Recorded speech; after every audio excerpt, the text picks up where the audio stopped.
intersection of AI, gender insecurity can be understood as an evolving socio-technical domain. They tend to have the higher fake positive and the false negative rates for the women compared to the men. And this limits the ability of states' filtered inclusion. We stand together, hand in hand, building dreams across the land.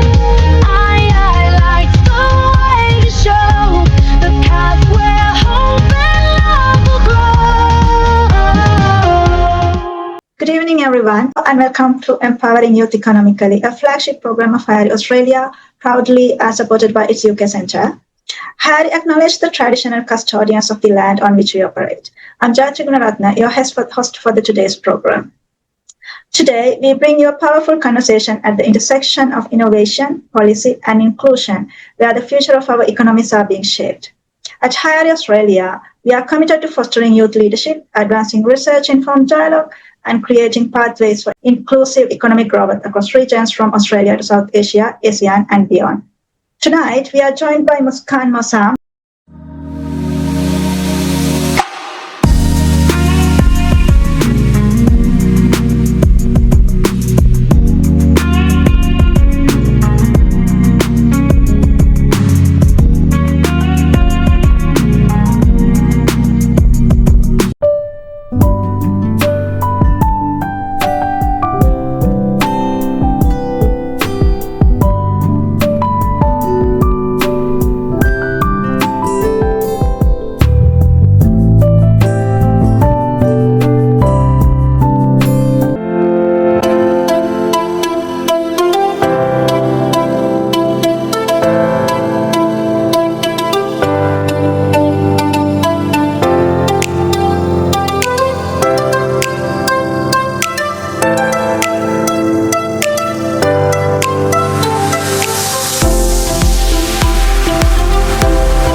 contributes to ASEAN Desk.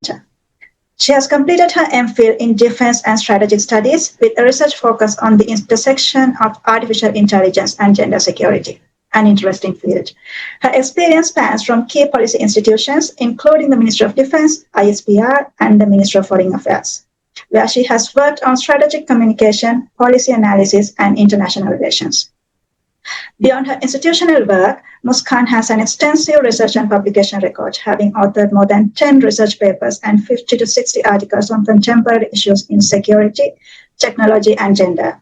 She has also been actively engaged in international academic and policy platforms, including Bosporus Conference, where she presented a paper on the intersections of cybersecurity and women's security.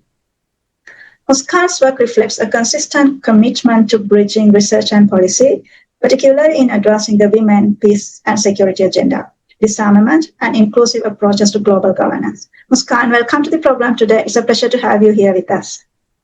Thank you so much for such an extensive introduction. I'm really overwhelmed to hear that. Thank you for having me. Okay, so let's move with our first segment. Since your research focuses on intersections of artificial intelligence and gender security for our diverse audience across Australia and beyond, how do you define this intersection and why it is becoming critical in nowadays? The intersection of AI, gender insecurity can be understood as an evolving socio-technical domain where logarithmic systems are increasingly involved in the process of classification, surveillance, and decision-making.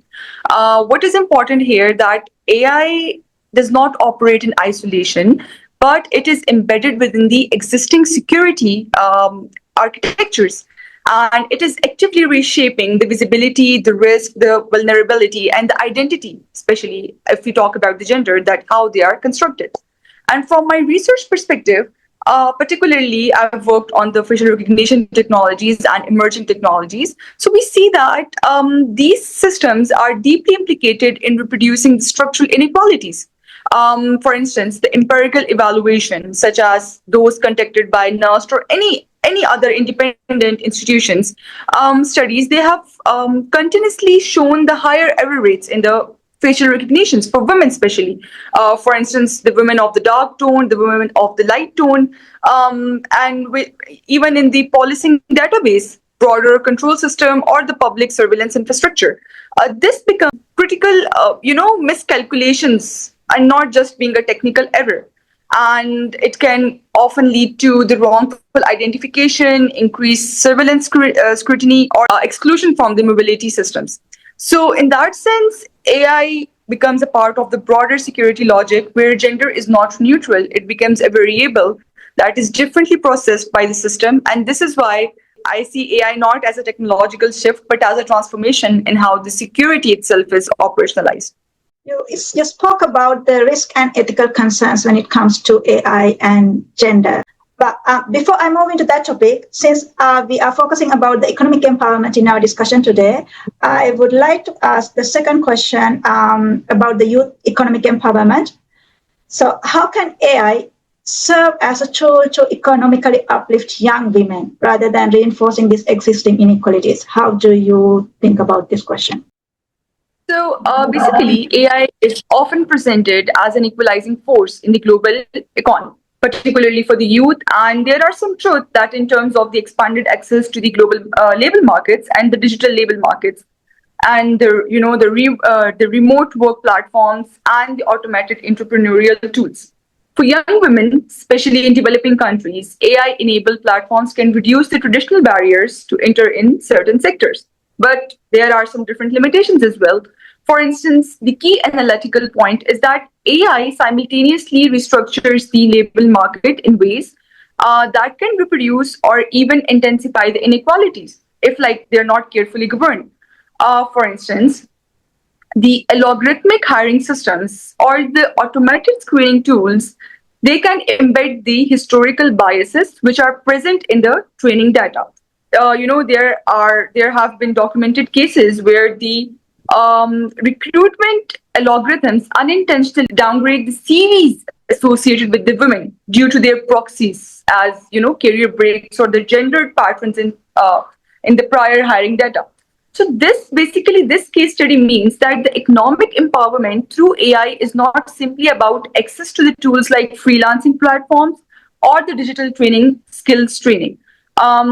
It is also about the governance, who designed the systems, whose data is used, and who has the authority to audit or challenge the algorithmic decisions. Without this, AI risks creating that I would call the filtered inclusion, where participation exists, but there is the structurally constrained by the invisible algorithmic threshold as well. That also exists, and which is very important to be highlighted. That is interesting. So, and scary as well for the women. I know it's keep on continuing the existing barriers rather than just try to make equality between So, let's move on to our third question, which is about this carrying on our discussion more on the risk and ethical concerns. We often hear about bias in AI systems. So from your perspective, one more time, how do you think this bias translate into real-world gender insecurity? And what should policymakers be doing to address these kind of issues? So that's very important concern and concerning question as well. So the bias in AI becomes particularly significant when it transitions from a statistical issue into a security issue. In the FRCT systems, the facial recognition systems, the bias is not abstract. It directly affects how individuals are identified and categorized in high-stake environments.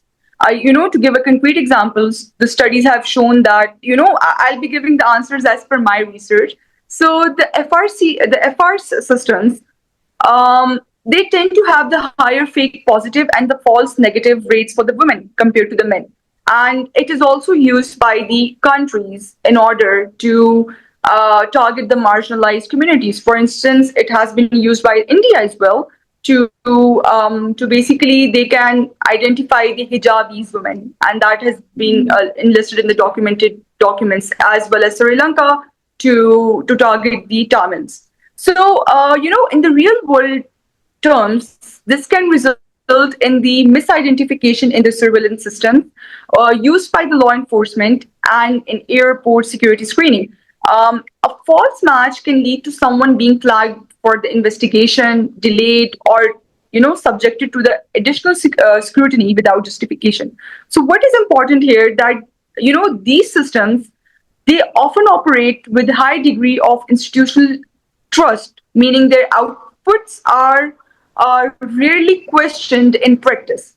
So this creates a form of algorithmic authority where machine outputs are treated as objective, whether and not even as they are statistically uneven across the gender groups.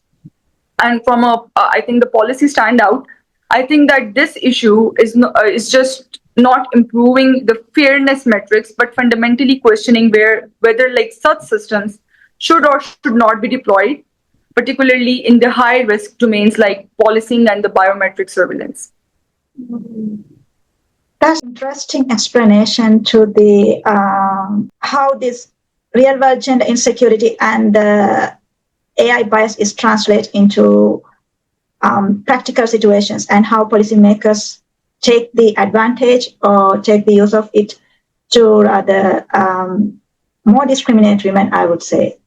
So let's carry on this discussion on policymakers a bit more further. Since you are already working in research and government sector organizations, including Ministry of Defense and Ministry of Foreign Affairs, in your opinion, where do you think is the biggest gap between academic research and the policy implementation occurs?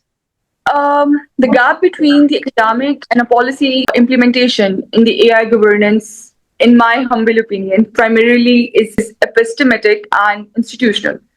And research in this field, it has advanced significantly in terms of the identifying the structural bias, intersectional harms, and the systematic risks which are embedded in the AI systems. However, the policy framework often lag behind because they still treat AI as a technical artifact rather than a socio-political infrastructure. For instance, the academic works on the facial recognition clearly demonstrate the disparities in accuracy across the gender and the racial categories. Yet in many regulatory environments, the response tends to focus on transparency, recruitments, or the ethical guidelines rather than the enforcement restriction on the deployment on the sensitive content. So another dimension of the gap is in the institutional capacity. And in many regulatory bodies, they do not yet have the technical expertise to evaluate the complex machine learning systems, which create dependency on the private sector disclosure. And this limits the ability of states to independently audit or contest the algorithmic systems. So the core challenge is not the lack of knowledge, but a lack of a translation mechanism, the structures that can convert the interdisciplinary research into a binding governance framework. And I believe that it's important for policymakers to could pay attention to provide a safe and sound experience to everyone, to pay attention to these kind of points when they implement policies related to AI. And let's move on to our final question for today's discussion. Given you have worked with ASEAN focused research, what lessons can countries like Australia, in your opinion, could learn from ASEAN nations in building inclusive AI-driven economies? So that's very interesting. So if we look at the ASEAN countries, and one of the most notable features is their pragmatic approach to the AI governance and how they are, how all of them are working on that, especially Malaysia. So rather than adopting a highly rigid regulatory system, several ASEAN states like Malaysia, they have experimented with the regulatory sandboxes and the ever flexible governance framework that allow innovation while testing risk in the controlled environments. And there is a very interesting example of the Singapore. For example, they have developed structured AI governance guideline that emphasizes the risk-based deployment and sector-specific oversights. So basically, this approach is particularly relevant because it recognizes that all AI systems carry the same level of the societal risk. And, for the countries like Australia, Australia being a very developed countries and, ASEAN countries in that developing era, the key lesson is that AI governance cannot be purely reactive. It needs to be anticipatory. especially in relation to the gendered impacts. If AI systems like facial recognition or the automated decision-making tools are deployed without gender-sensitive data sets and auditing mechanism, then the digital transformation may end up reinforcing existing inequalities rather than addressing them. So the regional learning here is not about the, copying the models and applying it, copying it from there and applying it here, but about the adapting governance structures that are flexible enough for the innovation while still embedding strong accountability mechanisms. That's a really interesting discussion we had today on a very special topic. Thank you very much, Muskan, for joining with us today for today's program. And it concludes our program today. And to our audience who are watching us, thank you for tuning into Empowering Youth Economically, an initiative of the UK Centre of HYIERI Australia. If you found this conversation insightful, don't forget to share it with your network and continue engaging in conversations that matters. Together, let's empower youth, advance knowledge, and build a more inclusive and sustainable future. I'm your host today, HYIERI, signing off for today. Muskan, do you have anything to say in our conclusion? I would like to thank to HYIERI, if I'm pronouncing it rightly, for having me. Thanks to you as well, Dr. Jib. Thank you very much for joining with us today one more time, Muskan. We'll see you again in another episode. Thank you very much and good night all.